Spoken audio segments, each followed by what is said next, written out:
Hey Ralph, how you doing?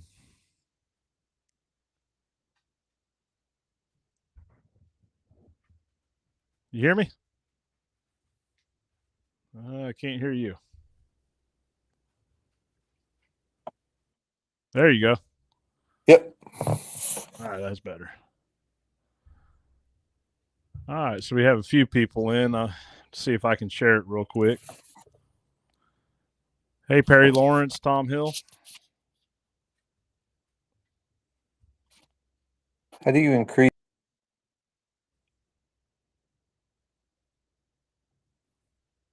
Well, we lost Ralph.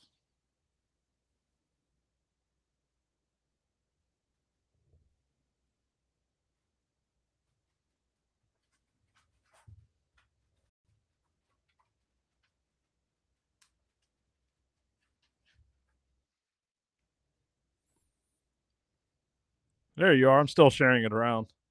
Yeah, you're sharing it. I shared it some.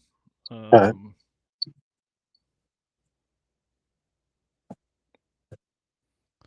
Ralph Perry Lawrence said, "Thanks for the info last night." Yes, sir. I'm gonna go share to some of mine. Yeah, I already did the FBTN in Georgia and a couple others, but You do the Satilla? no, I haven't yet. You gonna take care of that one? Yeah, I'll do that. Well, tell me what you've done, and I'll do the others. Um, yeah, I'm not sure. I did the FBTN handlers, the regular, Georgia, and I think that's about it. Let me see.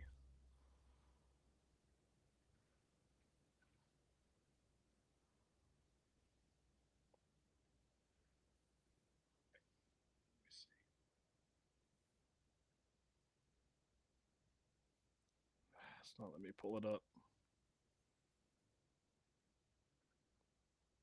It'll be all right if it's double shared.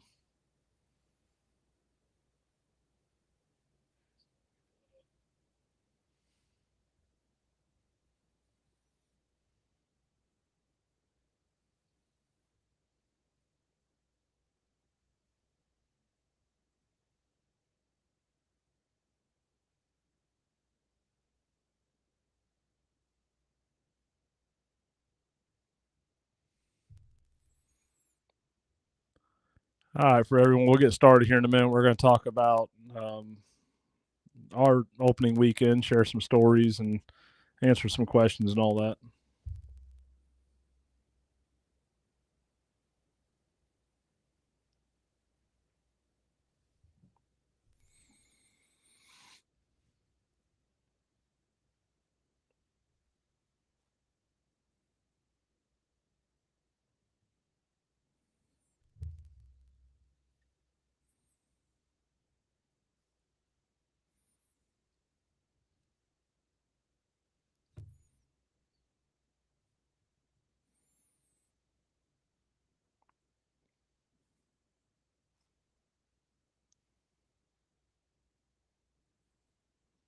While we're waiting for Ralph to finish that up, if you guys haven't already, you can check out our podcast. Um, it's on Spotify, iHeart, Amazon, Apple, uh, I think a couple others. I can't remember. So if you want to catch the audio podcast later on, you can do it there.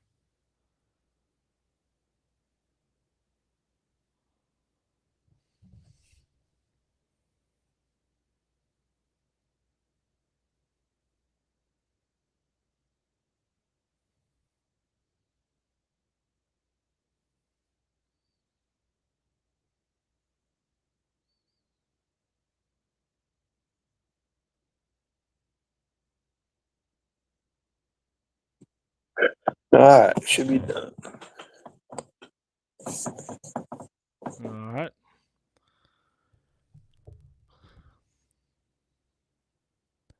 Hey, Michael Beck, we will get to that story soon. All right. So, Ralph, do you have a busy weekend? Yes, I did. Yeah, it One was thing, pretty Kenny, I swamped can't. here. I can't see the any of the comments, so it's all on you. I'll take care of that. Yeah, it was pretty busy. I think Saturday, Sunday, and Monday I had 14 tracks. So, yeah, and I am feeling it. Yeah, I'm pretty sore myself. I was swamped Saturday. Saturday was not a good day of tracks for me. Started out with 3 back whacks and then backed another tracker up on an intestinal shot. So it was pretty rough Saturday. We the one back whack we did end up coming close to getting that one. Dixie had it held. Dixie and Wheezy had it held in the river, and we were trying to work our way that way. And all of a sudden, my collar showed a question mark. And this river is very well known for big gators, and my heart sank. And I started rushing things, trying to get to her. And about that time, Wheezy showed back up along with John's dog, and then I got even more concerned. And all of a sudden, we saw her collar show back up, and I went to tone and bringing her back, and we called that one. And then we had an intestinal shot. We backed another tracker up. They got on a little early and pushed it, and then his handheld did not mark the location, and it was in so much water. We tried to restart, and actually another tracker came along, and they tried to restart from the hit site and struggled to progress it because of all the everything being stirred up in that much water. I mean, we're talking pretty deep water. Yeah, And we had then, water everywhere. yeah, it's bad. All these storms we've had, the water's brutal. Yeah, And it's turned little creeks into rivers. this year's probably, I mean, this year is my busiest opening weekend ever. Yeah. Yeah, typically where I'm at, it starts out slow. Yeah, I didn't. I'm always busy. It seems like, but yeah, this one was pretty heavy. I think like I said, had 14 tracks, had 2 confirmed misses, and I think we tailgated 9. So it was a good weekend. Yeah, and you referred quite a bit out also. Yeah. I kept Dakota busy and a few others that I gave away because probably 7 or 8 that were referred out. So it just keeps getting busier and busier. So that part of you get more trackers, it doesn't mean you're going to get less tracks. Just like we tell everybody, it's kind of the opposite. I don't think a lot of people got, forgotten about though. They, as far as looking over the whole FBTN, we pretty well handled everything as far as what I could tell. But I wasn't watching it a lot just due to how busy I was, because I don't think I took any from the site. It was all, people calling, but right. We were still watching the site, trying to make sure we got everybody. So it was good. Yeah, all of mine were phone calls or texts, but there was still plenty on the page, and of course even though they're quote unquote direct calls, I still know that a lot of that came from the page over the years. Oh, there ain't no doubt. They all come from that for sure. I think. Yeah, I know they do. There ain't no question. They just, if you act right and give them good service, they keep calling. Oh yeah, yeah. That's so. I'm gonna put my son on the spot here, since I was not allowed to be his mentor for the group. He was assigned to you. So how's he been doing for you? Doing real good. He is very eager, but calls every time, calls after, and doing pretty good. We got to get him a collar though, because he is not liking that lead. No, no, but like I told him, you really learn tracking on lead. I mean, you really do learn a lot. You build that bond with your dog. You learn to read your dog, and I told him that all the tracks he's been on, it's helped him. Yeah, he's learned enough. We need him off lead. Yeah. Oh yeah. He so right before we went live, he called me, said, "Dad, you got any tracks for me? You know of any tracks?" He's been bit with the bug. Yep, Yeah. that's all right. It dang sure helps. Yeah, There's his last few have been tough tracks, and he's like, "Dad, I do not like having to tell someone that their deer is not dead." I said, "Well, you better get over it, because it's going to happen more often than not." You ain't kidding. We get these good streaks going, but the bad streaks, they're just around the corner. Oh yeah. And we all get them. Alex, that white devil, is just that, a devil. I will start liking her in about 4 more months. No, she's doing good. Um, yeah, so where's it at? Michael Beck says that he wants to hear the story about what appeared to be a perfect shot that was still alive at 9 hours. So I got a text message from a friend, said, "Hey, give Jules a call," which is a guy that I tracked for probably, I don't know, 10 years ago. And my buddy Travis Andrews is the one that sent me the text. So I called him, and he said, "Hey buddy, you going to be out tracking?" I said, "I can." And he said, "Well, I got some guys in my club that shot 2 deer and they need some help." And so he says, "But," he said, "I'm going to be honest, they don't have a lot of money on them." I said, "Well, I'm not worried about money. I'm coming. I'll help." And he says, "Well, let me talk to him and I'll call you back." And he called me about 20 minutes later. I'd already given up on it. Was gonna go on to some other tracks, and or calls came in, I should say. Anyways, long story short, he calls me back and says one of them is a perfect shot.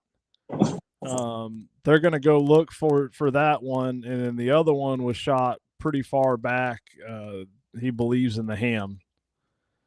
And I said, "Well, if I'm coming out there, tell him to get out of the woods, and we'll put on that easy one first, and then we'll go try to get the tough one." The easy one was not easy. It was not easy at all.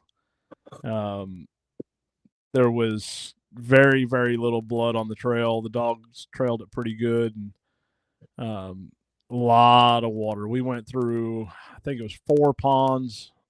I was soaked from neck down, and dog started struggling about that time. My male Catahoula Dre, he struck out to the left, and Dixie followed behind him, and then she took the lead, and I heard him barking. And then I heard the deer, and the deer broke and ran pretty hard in front of them. And I seen it get some ducks up out of the next pond before the dogs got there, so I slowed the dogs down. We waited a while, progressed forward, and they jumped it again, and I called the dogs off. They were hot. We were hot. And I said, "You know what? I need to get some fresh dogs in here." And I called John Vaughn to come back me up, and we got him started out, and I showed him where we went. So I told him, I said, "Hey man, if you'll get started here, I'll go put on the other one." And So he got started. I went over there, and that was a tough track. That deer went about 300 yards, hit a road, and they found blood at that road, but couldn't figure out where it went. Well, they pushed across the road and started kind of fanning out, grid searching a little bit. So they were convinced it went across there. The dogs were struggling, trying to work out their grid search, and finally Dixie started heading down the road. Well, she overshot it a little bit, and I looked over and I seen one little drop of blood on a blade of grass. And about that time, she self-corrected, came back, took a right, which was only 10 yards from where it hit the road. It just went 10 yards, took a right, went back in, hit another pond. This time we're about waist deep. And we go about 15 yards, and I look, and there's the whole arrow floating on the surface. And I said, this isn't good. And we started trailing the edge of the pond. It hopped out on another fire break and then hit the pond, got back in the pond. We went about another 100 yards. I see another drop of blood. And we finally come back out next to a guy's shooting house. And Dre and Dixie started lining it out pretty good. And about that time, John called, said, "Hey, I need your help. Get back over here." I said, "What's going on?" He said, "I can't get my dog back. It's in the pond." He said, "I'm toning him. He's not coming." I said, "Has he got the deer?" He said, "He ain't barking or nothing. Just if you can, come on." So we pulled off, went around there. About that time, I heard him hollering. I was probably doing 60 down this 2-rut road trying to get to him. And I went running in there, and I called him, and he said, "This deer is whooping my dog's tail." They were in the water. The deer was up on his back legs in the water, just kicking his dog, and he's trying to get his dog out. Anyways, finally got the deer, drug it out, and I just had to see this perfect shot. It was 9 hours after the shot when we dispatched, a little over 9 hours, and it appeared to be a really good shot. I said, "Well, I say really good. I mean, it was a little low." I don't know. Maybe it missed vitals or something. I don't know. I don't understand this." So we go back to their camp, and they were getting ready to clean the deer. I said, "I'm gonna run up the store, get something to drink, get a little snack." I hadn't ate all day, and we came back, and the guy said, "You're not going to believe this." I said, "What?" We go over to the gut bucket. And, well, let me back up. When we came back, how do you water not get in his lungs? Anyways, we come back. Jason Byer met us there because I called Jason Byer and Travis Bozeman and Josie Bozeman to come back us up on that other one that I was on because we were just exhausted. The dogs were burnt out. So, anyways, me, Jason, and John, we go over there to the gut bucket. We look, both lungs were hit, and it nicked the heart. How that deer was alive over 9 hours after it was shot is just mind-boggling. A lot of people's asked what broadhead. I do not know what broadhead. He did tell me, but I can't remember. There's so much going on that day. I know it was a 4-blade fix. I don't think the broadhead was the issue. Personally, I think it was probably just it was so low in the lungs and just barely nicked the heart that there was just enough lung still functioning for it to live that long. But it was definitely going to die. And we did, some of the blood that I'd seen was lung blood, but here's what gets interesting. When I pulled off of that deer, we were seeing just a little, 1 or 2 drops every few hundred yards. And I told John, I showed him my track, and he went in there. Like I said, we went over to the other one.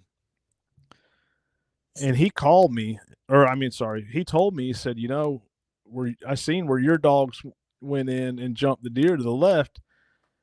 And he said that the dogs were getting tired. He said, so he was going to go back and reset. And he decided to circle the one pond that was kind of deep and go around. And when he did, this was about 100 yards over. He said it was like someone dumped buckets of blood. And his dog struck out. This is 100 yards in the opposite direction of the deer that we trailed earlier, that we jumped with little drops of blood. He said, I don't understand it. He said, but when they jumped, that deer went into the pond where my dogs had it before, and I called them off because they were just getting too hot. So anyways, Travis Bozeman and Jason Byer came out, and John and I put our dogs up because they were just, it was brutal. I mean, they were just spent. And they start trailing, and it took them a while to get to where I pulled Dixie and Dre off of the trail, the other one. And once they finally got there, they lined out. And that deer had actually circled back and was going back to where it was shot at. Well, it ended up going, we didn't know what was going on. We were trying to figure it out. And finally we called it because we knew it was shot in the ham. If it went that far, which, now we're 700 yards into the trail, probably from the shot site to the loop around and back. I said, if it hit the ham, the chances are it's not going this far if an artery was hit. I think we're at a lost cause here. Well, the whole time we're trying to figure out what happened. It just seemed weird. Well, when I circled the block to go pick them up, they trailed that deer right to the shot site of the first deer that was shot. So I'm sitting at home, and I overanalyze stuff a lot, and I start looking at the GPS, and I've got my dog tracks on there. I got John's on there, and then I got all the ones from Bozeman and Jason Byer. And I'm putting I'm putting it all together, and I called all of them. I said, I think both of those deer went back and went to the same area. And I may be way off. This is speculation, but looking at all the evidence, I think both those deer hit the same trail, and then they split, and my dogs took the one that was ham shot to the left, and they were to the right. And so I just got to looking at all of it, and I think that's what happened. Well, I ended up talking to the hunters afterwards, and those two bucks had been running together. And the guy that shot the one that we did get that hit both lungs, he said he saw that bigger buck behind it. Well, that would have been after his brother shot it. So kind of a wild story. And of course, this is just guessing, but I'm almost confident they hit that same trail going back into that swamp, and they just split off, and John just happened to get lucky when he swung right and hit that other trail 100 yards, which we wouldn't have given up anyways. We were going to search that quite a bit. And so yeah, it's pretty wild. Michael Beck said low lungs are tough. Lungs are lobes. They basically shut them lobes down. The low hit doesn't allow the chest cavity to fill up. That's correct. But even then, 9 hours. 9 hours in this heat. Michael Pritz, is that a dog hunting area or lots of yotes? No to both, actually. But I know where you're going at there. If it was a dog hunting area, those deer run. I face that a lot where I live at. But it was wild. And then right when we were wrapping that up, and I was spent from the day before, and I was on those two tracks all day long. I left there, I think I got there at 9 o'clock in the morning and left at 9 o'clock at night. So I was on those two tracks for 12 hours. But that's not typical. I don't typically do that, but I knew I knew we were going to get at least that one. It just, like I said, the dogs got overworked the day before, and then they got ran hard that morning, and then John's dogs came in and got ran pretty hard, got the crap beat out of them by that buck's front legs. So anyways, we lost Ralph again. Anyways, when I was leaving there, I got a call from a good friend, Jim Gast. They had 2 deer down and was wanting some help. So, hey, Ralph. Right. So, yeah, it was about 9:00 at night. Jim Gast calls me, said, "Where are you at? How far are you from Mayo?" I said, "I'm about 25 minutes from there." And he said, "Okay." He said, "Come on, I'm sending you a pin." He said, "I got 2 down. I think one will be pretty easy. The other one, not too sure about." And I haven't shared the picture on the one, but I'll tell you about it here, and I'll share the picture later. So, first off, he wanted to check out the drone, so I had to get my wife to meet me with the drone. And anyways, I went over there and we put on his first that he thought was pretty good shot, and it wasn't terrible. I mean, it ran down the whole body. It hit lung, liver, gut, and that one went. I think it was about 240 yards, somewhere in there. Of course, in water. So we got that deer, and then we went to put on Anthony's. And every year, I track for these 2, and it's always an adventure. I'll just say that. So we put on Anthony's, and that thing was pouring blood like a spigot. I mean, it was a lot of blood. And then we hit water, and more water, and more water. And the dogs started struggling a little bit in that water, made a wrong turn. We came back, restarted them. They got it lined out. Dixie and Dre got it lined out. And then we lost. They kind of lost it again. It was just a bunch of hurricane blowdowns. It was super, super tough to get through. And then I actually took Outlaw, my duck dog, and one spot he finally lined it out there. And we're going along. Dixie and Dre takes the lead again. And we come to a spot. It gets super thick. We're standing there talking. And here comes Dixie and Dre, and it just stops in the trail looking at us. And I told Anthony, I said, "I think they're telling you to follow them to your deer." He said, "You think so?" I said, "That's what it looks like to me." I said, "It's odd they're doing this, but I think they're trying to tell you something." He takes a step forward. They turn around and go. And we dang near had to get on our hands and knees to crawl through this thick stuff. And it opened up to a big water oak, a big water oak blowdown root ball. And that deer was bedded underneath that root ball dead. Now, that one, when I share the picture, it's going to look like a huge gaping hole. It never entered the chest cavity. It sliced down the side, hit the leg, and it just bled out. And so when we got to it, it was dead on arrival, but we were expecting a live deer. So that was a pretty wild track. I'd like to tell about a couple of mine if they don't mind. Yeah. Oh, yeah. Go ahead. I don't know if everybody remembers last year, the little girl that got struck by lightning down in Palatka. Well, I got a call this weekend, and when I got there, it was her dad that that I had met to go in and track. It wasn't his deer, but it was his. I think it was his nephew's deer. But boy, the track isn't what's so. It was a tearjerker. I can tell you that. I had to tell the guy, "Quit talking about your daughter, because I'm not going to be able to see her before too long."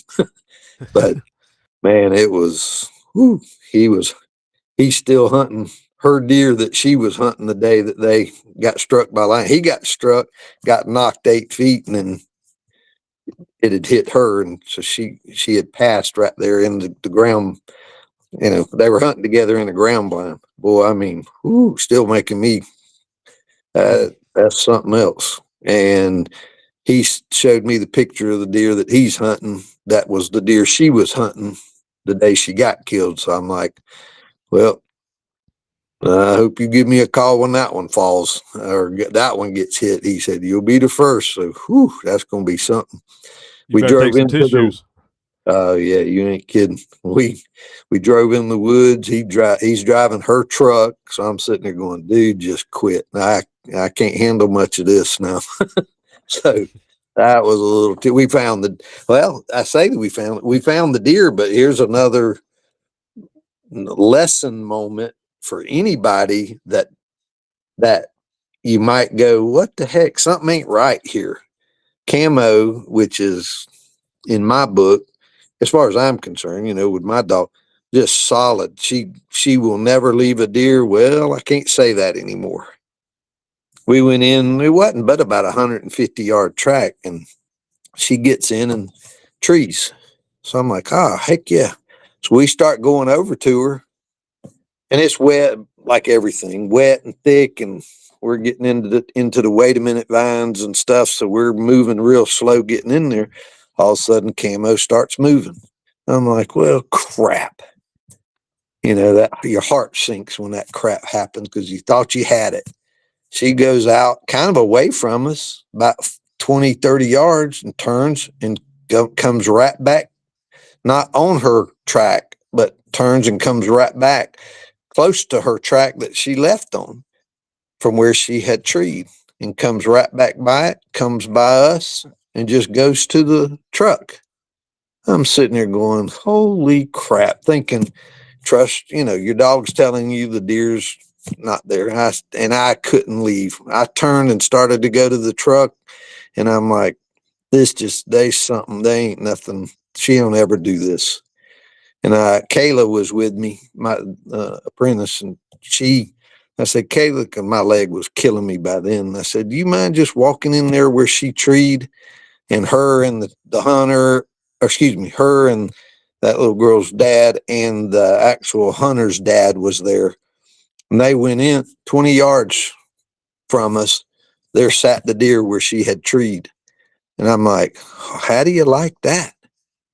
And it just, if you get a gut feeling that something ain't right, worst you're going to do is waste your time and go in there and it not be there. But sometimes them dogs do something you are not used to. And we went in there, and sure enough, it was the deer. Now, why she left, she's never done that to me, or at least I've never seen her do that. But there's another lesson there. Well, if you get a gut feeling, go figure it out.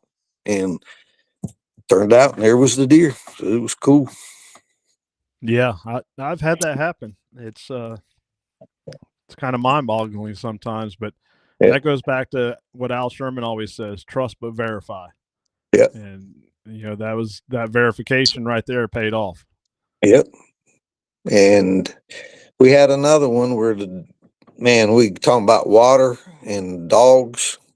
We had one where trailed it right next to a creek, which the creek we were in usually is a creek. It turned into a river.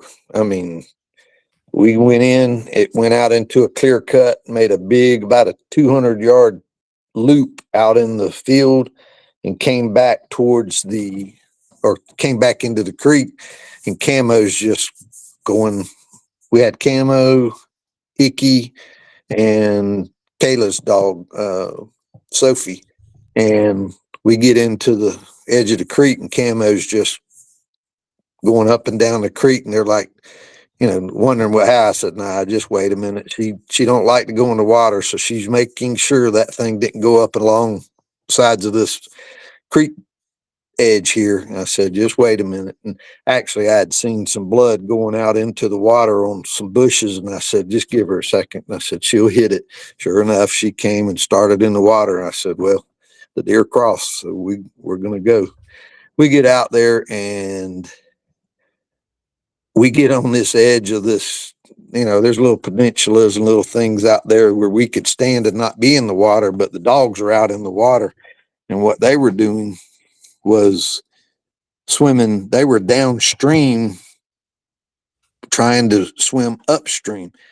And I said, y'all look for the deer, because I said, they're trying to go upstream. Well, that's just like wind to me, as far as science, all that sense coming downstream, and they're trying to get upstream, and they're struggling. Them little dogs were swimming their head off. Well, Sophie, one of her dog, come right by me, and all but about 2 inches of her nose was sticking or was underwater. She was not doing good. So I started to reach down. Darn it, if I floated my hat and reached in and grabbed her and fell in. So I get wet. And I heard one of the other guys, as soon as he said I did that, he goes, I see the deer. And I said, is it dead? He goes, yeah. I said, get the dogs. I said, forget the deer, get the other 2 dogs, because Camo they were struggling at this point. And we finally got the dogs, and the deer was laying out, jammed up in some limbs that had gotten the current had just pushed them all together, and the deer was in those. And 2 of them or 3 of them dove in and swam over and got the dogs and got the deer. And that was pretty cool. I've been so busy. I'll have that posted here probably tomorrow or something, but that was some pretty cool. Anybody thinks them little dogs, they're man, them things are tough.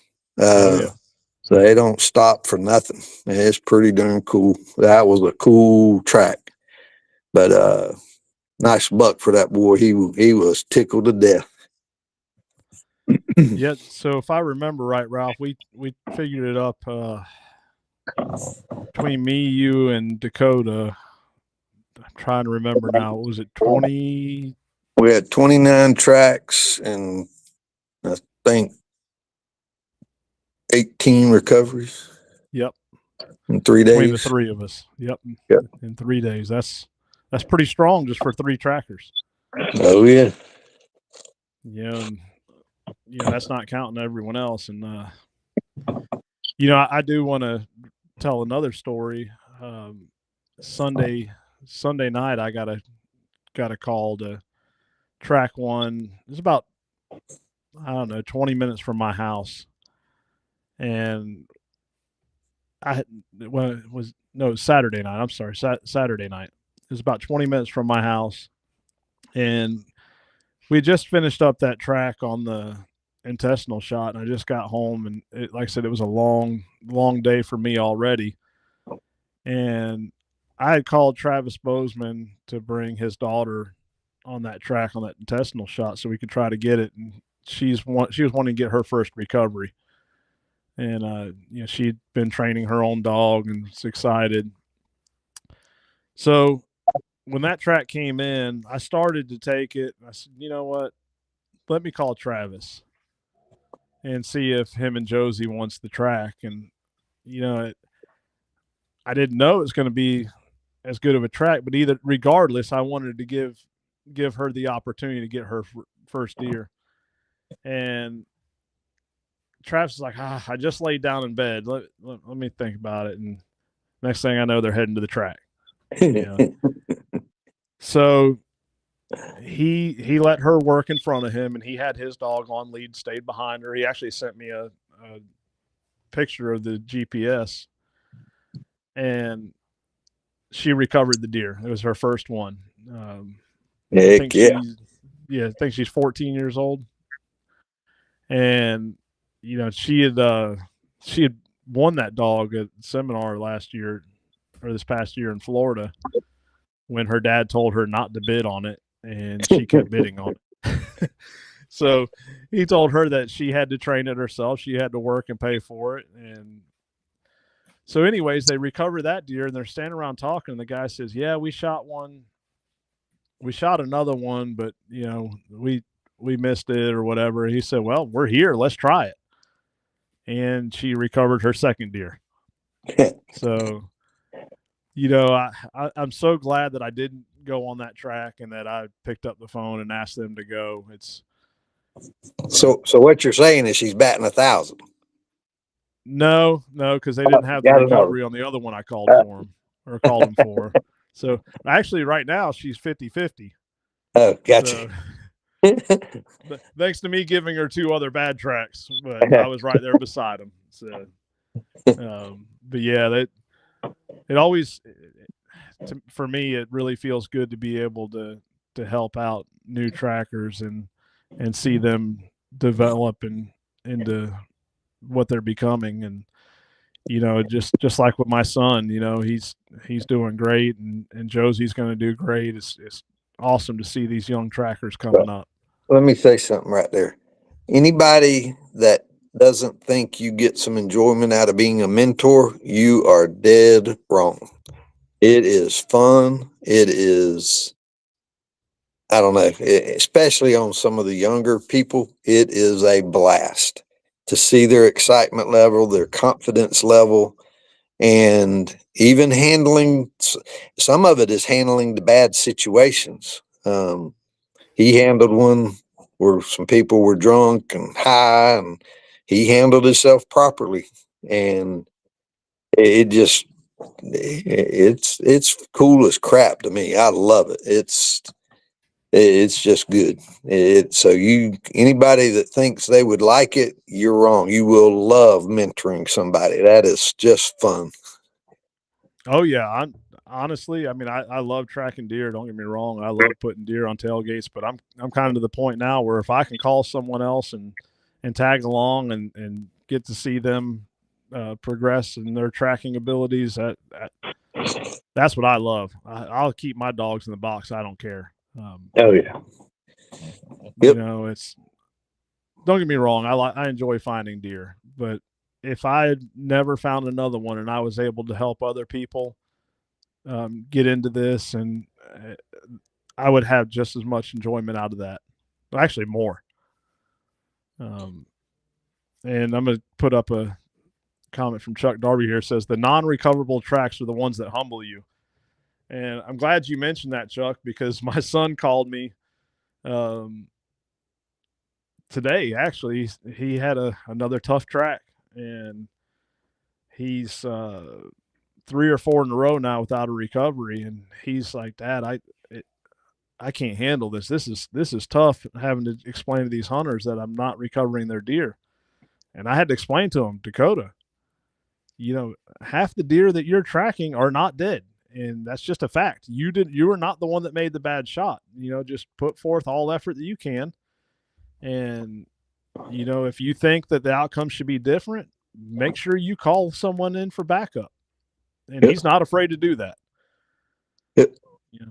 I think you and I have hounded him enough pounded it enough into his head and other people's, like, don't be afraid to call him back up. I called in several this weekend. Yep. And the hunters don't care. All they know is they found my deer. How we do it, they really could care less. It just doesn't, they don't care. They just know you went above and beyond and my deer is on the skinning rack. They just don't care. They don't care whose dog did it. They don't care if we had puppies out or they just don't care. I've learned that too. We can be the backup. Let the young dogs try it. They're okay. It's not going to bother them. And I actually had to do that with one this weekend where one puppy and a new dog, and it just wasn't progressing like I wanted it to. So I went and got camo and boom, we found the deer. They don't care. They didn't care a thing in the world that happened. We just bumped it up a notch and we found their deer. And so don't worry about trying new dogs or new things or a new hunt or a new tracker. People they just don't care, and they appreciate you being there. And when you find it, it don't matter what went wrong. They've done forgot about all that, and all they know is my deer was found. So it's cool as can be. Oh yeah, and I want to bring up, you brought up about my son running into a situation and dealing with someone who's drunk and high. Give me just a second. I get on this puppy.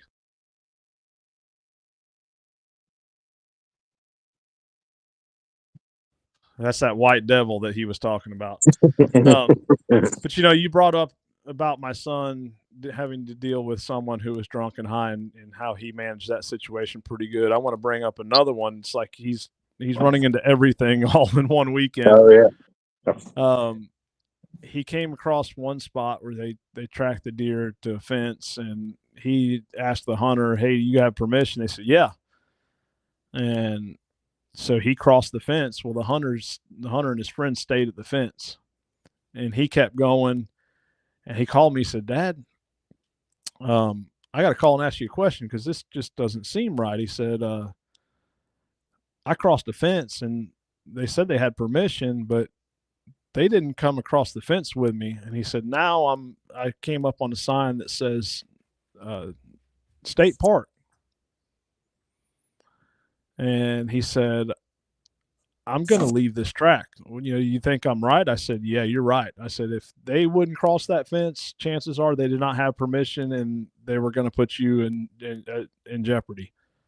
I said, "So go back to the truck, load your dog up, and leave." And he did. Yep. So that's something to keep in mind. I mean, I'm going to get him the sheets, the waiver sheets, just so he has a little bit of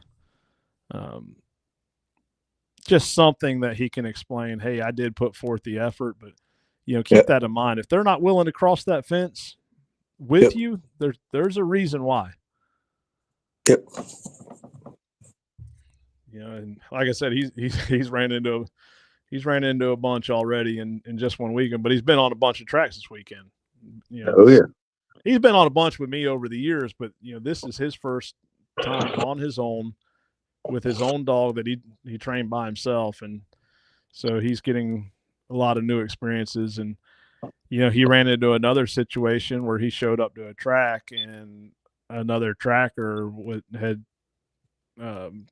was heading out there, not because the hunter called him, but because they saw the track on Facebook and the WMA, and that tracker was going to go out there and try to find him. He said, "Dad, the hunter called me and I committed to the track. I'm going to track it." I said, "Go track it." And another tracker in the area had heard about it, and he called my son and said, "Hey, if you have any trouble, you call us. We're going to be right there. We're going to have your back." Oh yeah. That's how strong our network is. And I'm very thankful that we have the trackers out there that we do, not just because it's my son, but everyone has everyone's back. Well, all it takes is a phone call. Yep. And I know he's pestered you a bunch. No, it ain't pestering us. It's good. I see Shane's on here. Where can I get some of them pink coverall or whatever those things were? Oh yeah, That I've yeah. seen in one of them pictures. My gosh, you show up with me with one of them, I ain't tracking. Hey, he showed up. He showed up on a track for me last year with those things. I think it was those. Oh my gosh. He claimed that they were his wife's, but I'm starting to think otherwise. Who cares? What the heck? Hot pink at that. Yeah, you ain't kidding. Yeah, Chuck Darby said here, "I took one a mile before we ran into property line Friday night, and I had to explain to the hunter that the deer is alive and well." And I do want to touch on that too. Is 10, 15 years ago, it was hard.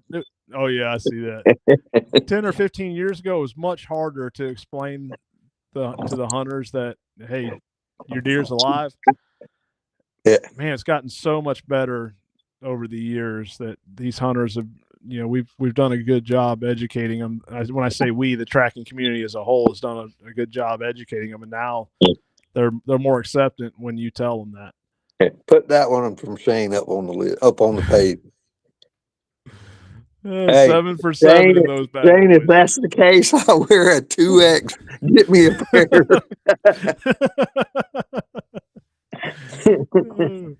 Yeah, I'm gonna have to post a picture of those so everyone knows what we're talking about here. Oh, yeah. Find it real quick. Yeah, I'll see if I can. It was on FBTN. Oh, yeah. I'll try to pull it and see if I can share it. Yeah. Yeah.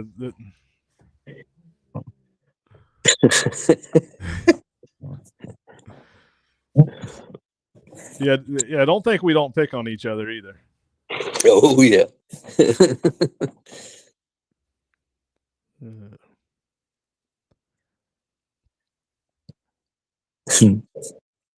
Oh, there it is. I'm gonna see if I can get it.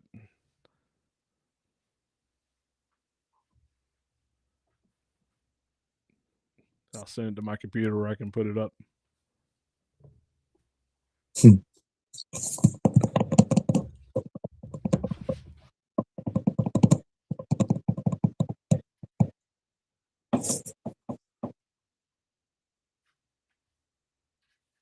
All right. See if I can get it on here.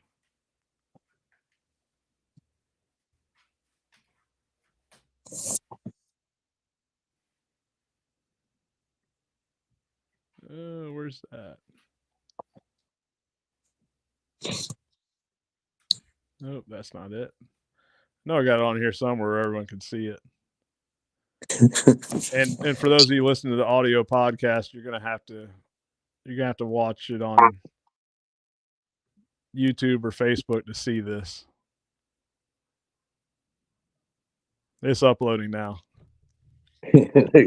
Chuck Darby said they just passed a law. There it is. Oh yeah, there we go, Shane. So Shane, if you're 7 for 7 in those, everyone wants to know where to get them. Yeah, you ain't kidding.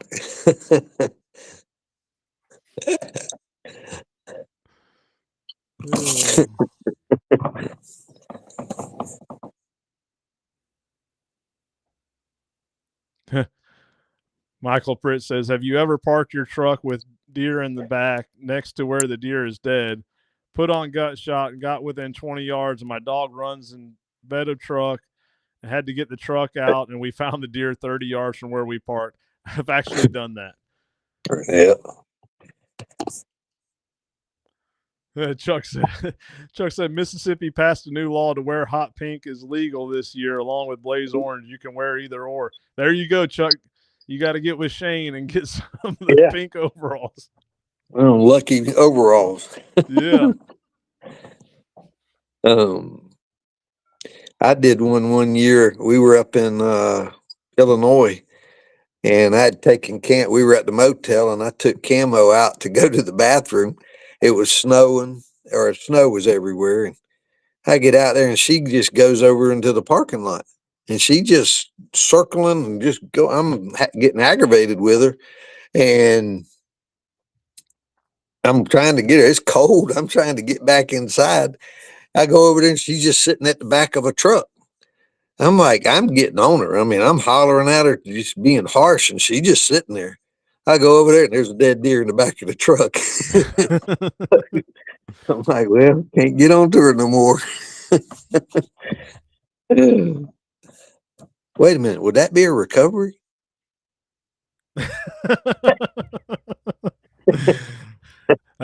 Hey, you ask some of these guys these 90% recovery rates.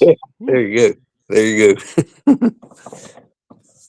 You know, speaking of that, you know, I don't get as hung up on numbers anymore. I don't share them a lot publicly. It's more for training purposes for me. But I tell you, people are getting crazy with these numbers. And to me, a recovery is a deer on the tailgate, a deer that you can physically grab and take back to the truck. Yep. Not one that you jumped and saw or that showed back up on camera. Although your dog is right, that's not a recovery. You know, you may want to consider it accounted for, but it's not a recovery. Yeah. Yeah. I do also want to talk about the tracker app.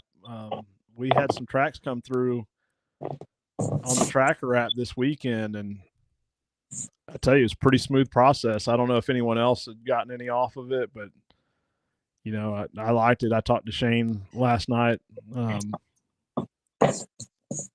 It was definitely a good resource. Cool. So let me make sure I didn't miss anything. I know the calls are about to start coming in. It's getting that time. I'm going to share another one like Michael Pritz said. We got one time where got out of the truck and another tracker was with me, and Camo, I let her out and she went running behind the truck, and the other tracker saw it and she hollered at her to come back. And we went out and went up, and we had to go about 400 yards into the woods to go to the hit site. So we got her back, went to the hit site, trailed that thing 400 yards to the back of the truck, and 15 yards behind the truck in the ditch was the deer. So, I mean, trust the dog. Because, man, that would have been saved us 800 yards. And sometimes you just don't think the dogs, she shouldn't, you wouldn't think they would smell that, but golly, they amaze you sometimes. Yeah, I remember it's probably, I don't know, 7, 8, maybe 9 years ago now. I was working at the mill at the time, and I got a call for a track, and I asked Brandy to take the dogs and go track it, and she was like, I don't want to go out there. And anyways, Trent Abbott said, "Hey, Brandy, if you'll, I'm kind of in the area, but I don't have my dogs. If you'll bring me the dogs, I'll run them." And she did. She met him over. It was over towards Mayo, and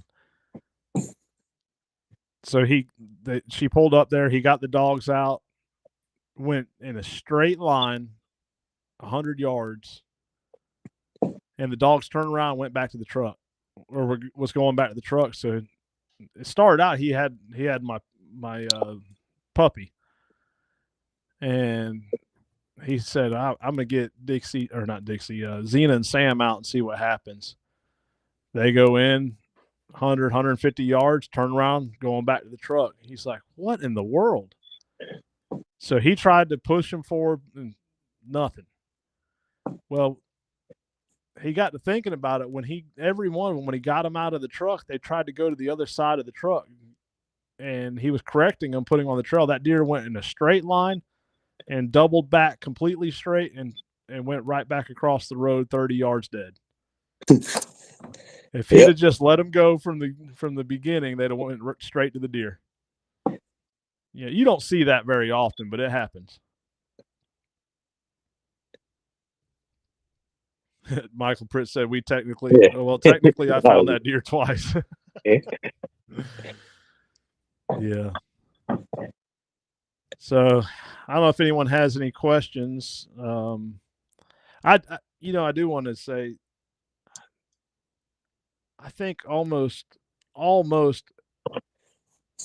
of my tracks this weekend, well, except for 2, was 40+ yard shots with bows or crossbows. I know today's technology and with bows and equipment, crossbows is pretty good, but you can't predict that deer's movement. And it's just like 2 of them, they were broadside. Well, when we got there, one of them had, like I said, hit one lung, liver, and out the guts. That was standing broadside when they shot it. Another one was standing broadside, and it was a far shot. When he went to shoot, it lunged forward, shot through the hams. I even had a call this weekend. The guy told me that he was intentionally aiming for the guts and missed. What in the world is going on? It's, I don't know. I mean, I'm thankful for the tracks, but come on, guys. Yeah.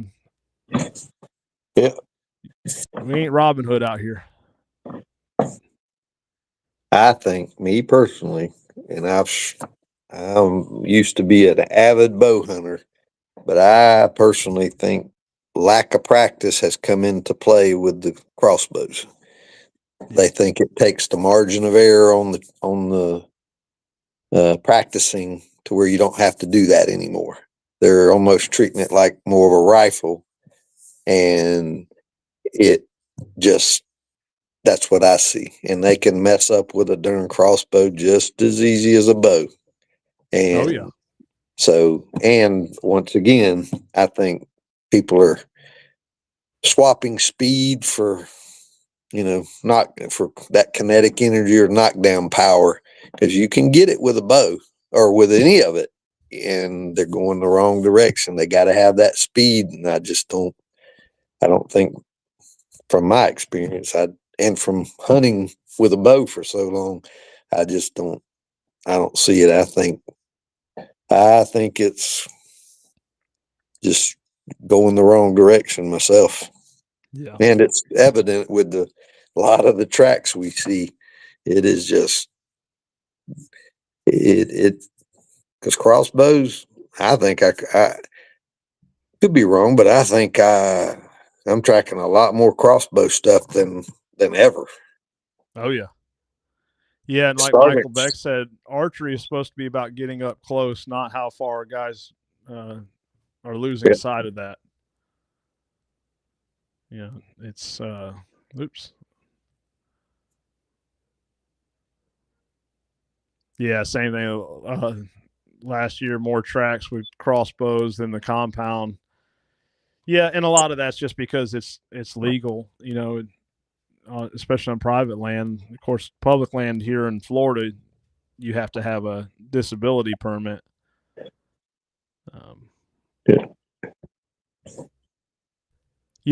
and one thing, or I should say, another thing, when my post about that double lung buck being alive after 9 hours, everyone's like, "What brought it? What brought it?" Well, and then you had these people like, "Well, if it was a mechanical with a 3-inch cut, it wouldn't have happened." Bull crap.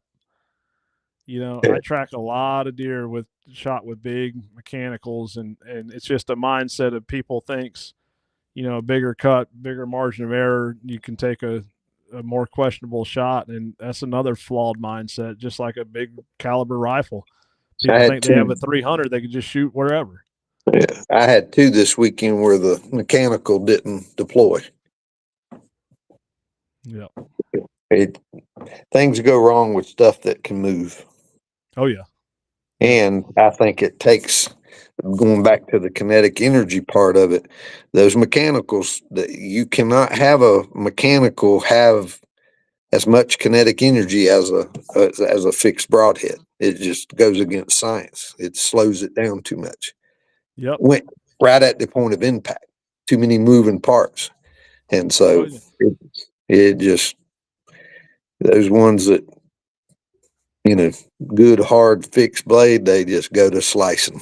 And it's like Mike said here, deer move. I've tracked guys that win every 3D tournament they enter.